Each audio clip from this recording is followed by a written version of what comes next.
artist Wyland is known worldwide for his ocean-inspired murals and wailing walls. But there's more behind the paintings than just art.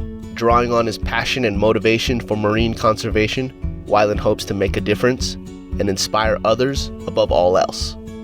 I'm a water sign. I'm an ocean person, but I grew up, in Detroit, far away from the ocean. The ocean was the Great Lakes for me. Lake Michigan, you could actually body surf there.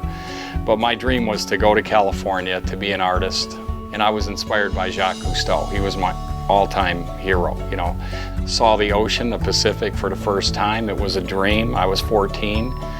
Dove underneath, a wave came up, and a California gray whale spouted right in front of me, a mother and baby. It just made such an enormous impact on my life, that it continues to inspire me today. So that whale was a sign that maybe the whale was going to be a focal point of my art. But I was very frustrated trying to paint a life-size whale that I had seen. I needed larger canvases, so I started looking at the sides of buildings, because I felt if I could paint a whale life-size, I could learn more about them. Plus, if I could paint it in a public place, that people would become aware about the plight of whales.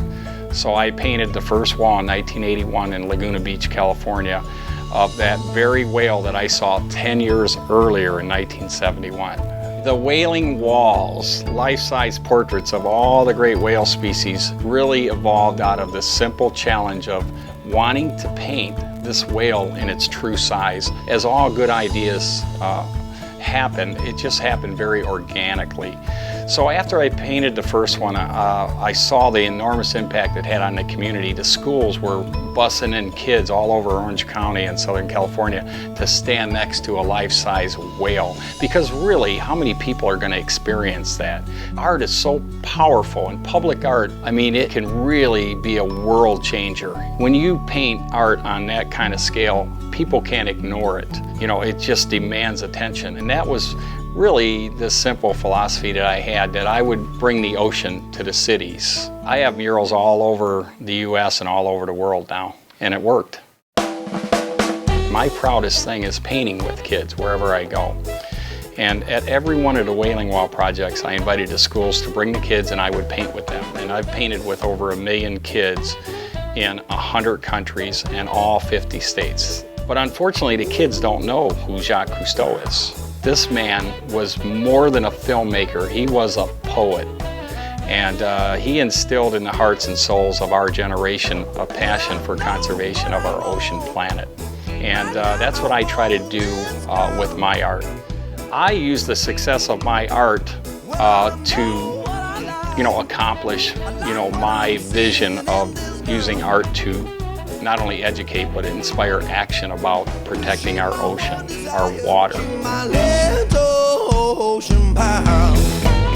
If you think about the volunteers, the story of the art and how these murals were accomplished, that's really what it's all about. It isn't about me painting a great, mural. The Wailing Wall project is about how people came together to give a gift to their community. Not only art, but in my case, conservation. They're equal. I want to be the artist that had the most fun, that had the biggest impact, on the environment and made a difference. I really have never had to get a job.